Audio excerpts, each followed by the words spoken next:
பாண்டவர்களில் 4வரான பீமன், அர்ஜுனன், நகுலன், சகாதேவன் 4 பேரும் கலியுகம் எப்படி இருக்கும் அப்படின்னு கிருஷ்ணர் கிட்ட கேக்குறாங்க. அதற்கு கிருஷ்ணர் சொல்வதென்ன, எப்படி இருக்கும் என்றே காண்பிக்கிறேன் அப்படின்னு சொல்லி 4 அம்புகளை எடுத்து 4 திசையிலையும் செலுத்துறாரு. அவற்றை கொண்டு வருமாறு 4 பாண்டவர்களிடம் ஆணையிடுறாரு கிருஷ்ணர். முதல்ல பீமன் அம்பை எடுத்த இடத்துல ஒரு காட்சியை பார்க்கறாரு. அங்க 5 கிணறுகள் இருந்தன.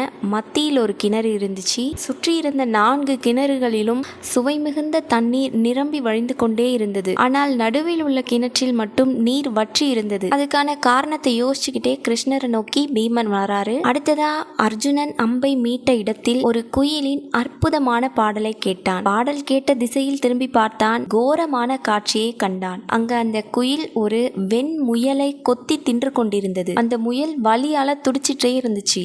மெல்லிசை கொண்ட குயிலுக்கு இவ்வளோ கொடிய குணம் இருக்குமா அப்படின்னு அர்ஜுனன் குழப்பத்தோடையே கிருஷ்ணரை நோக்கி வந்துட்டு இருக்கான். அடுத்ததா சகாதேவன் கிருஷ்ணரின் அம்பை எடுத்துக்கொண்டு திரும்பி வரும் வழியில பசு ஒன்று அழகிய கன்றுக்குட்டியை ஈன்றெடுத்தது. ஈன்ற கன்றுக்குட்டியை தன் நாவினால் வருடி சுத்தம் செய்து கொண்டிருந்தது. கன்று முழுமையாக சுத்தமாகியும் தாய் பசு வருடுவதை நிறுத்தவில்லை. சுற்றி இருந்த பலரும் கன்றை பசுவிடமிருந்து மிகவும் சிரமப்பட்டு பிரிக்கிறாங்க. அந்த கன்றுக்கு பலத்த காயமும் ஏற்பட்டது. சகாதேவன் தாய் எப்படி பிள்ளையை காயப்படுத்த முடியும் அப்படின்ற குழப்பத்திலேயே அவனும் கிருஷ்ணர் நோக்கி வந்துட்டு இருக்கான். நகுலன் கிருஷ்ணரின் அம்பு ஒரு பெரிய மலையின் அருகில் இருப்பதனை கண்டு எடுத்துக்கொண்டு திரும்பினான். மலைக்கு மேல இருந்து பெரிய பாறை ஒன்று கீழே உருண்டு வந்தது. வழியில இருக்கும் அனைத்து மரங்களையும் தடைகளையும் இடித்து தள்ளி வேகமாய் உருண்டு வந்தது. வேகமா வந்த அந்த பாறை ஒரு சிறிய செடியில மோதி அப்படியே நின்றுடுச்சு. ஆச்சரியத்தோட அதை பார்த்துட்டு கிருஷ்ணரை நோக்கி இதற்கான பதிலை கேட்கறதுக்காக வந்துட்டு இருக்கான். பாண்டவர்கள் 4 பேரும் கிருஷ்ணரையும் வந்து சேர்ந்துட்டாங்க.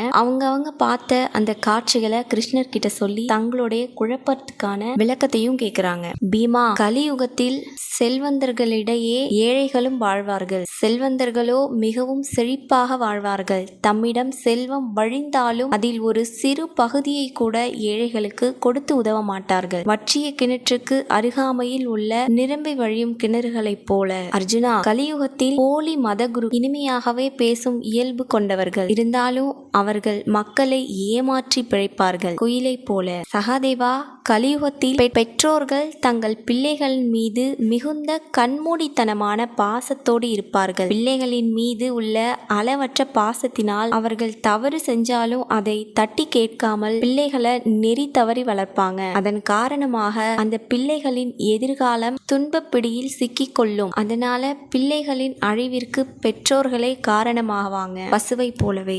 நகுலா, கலியுகத்தில் மக்கள் சான்றோர்களின் நற்சொற்களை பேணாமல் நாளுக்கு நாள் ஒழுக்கத்திலிருந்து நீங்குவார்கள். யாரு நன்மை சொன்னாலும் அதை கேட்க மாட்டாங்க. எந்த ஒரு கட்டுப்பாடும் இன்றி செயல்படுவார்கள். இப்படி இருக்கிறவங்கள இறைவனால மட்டுமே தடுத்து நிறுத்த முடியும். பாறையை தடுத்த சிறு செடியை போல அப்படின்னு சொல்லி முடிக்கிறாரு கிருஷ்ணர்.